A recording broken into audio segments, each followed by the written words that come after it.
আজকে আবার চলে আসলাম আপনাদের মাঝে নতুন একটা ভিডিও নিয়ে। আজকের ভিডিওটা হচ্ছে কাঁঠালের বিচি ভর্তা। এখানে আমি অনেকগুলো কাঁঠালের বিচি খোসাটা ছাড়িয়ে নিয়েছি। কাঁচা অবস্থায় খোসাটা ছাড়িয়ে নিলে খুব ভালো হয়, সবসময় চেষ্টা করবেন কাঁচা অবস্থায় খোসাটা ছাড়িয়ে নেওয়ার জন্য। এখন প্যানে আমি পেঁয়াজ এবং রসুন কুচি দিয়ে দিচ্ছি। রসুনটা আমি গোটা গোটা রেখেছি, পেঁয়াজটা আমি কুচি করে নিয়েছি। এখন এটা আমি হালকা ভেজে নিচ্ছি, দেখতে পাচ্ছেন ব্রাউন কালার করে ভেজে নিব। এখন আমি এখানে শুকনা মরিচ দিয়ে দিচ্ছি। এই ভর্তাটা আমি আজকে শুকনা মরিচ দিয়ে করব, কাঁচা মরিচ দিয়েও খাওয়া যায়, শুকনা মরিচ দিয়ে খেলেও তা আমার কাছে আরও বেশি টেস্ট লাগে। সেই জন্য এখানে আমি শুকনা মরিচগুলো একটু তেল দিয়ে ভালো করে ভেজে নিলাম।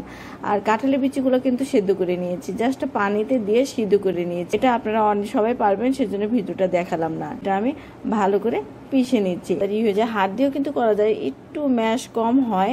এখন এই ভাজি করে যে রেখেছিলাম রসুন পেঁয়াজ কাঁচামরিচ, এটা আমি আবার লবণ দিয়ে স্বাদ মতো লবণ, এখানে আমি হাফ চা চামচের মতো লবণ দিয়েছি। দেওয়ার পরে এটা লবণটা পেঁয়াজ রসুনটা ভালো করে গেলে নিয়ে তারপরে এটা আমি এই কাঁঠালের বিচির সাথে মাখো মাখো করে নিলাম।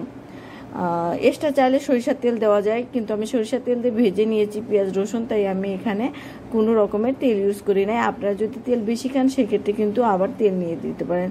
এই হলো আমার ভর্তার ফাইনাল লুক। তো আমার আজকের এই কাঁঠালি বিচি ভর্তাটা আপনাদের কেমন লাগলো সেটা কিন্তু অবশ্যই আমাকে জানাবেন। দেখা হবে নতুন কোনো এক ভিডিও নিয়ে।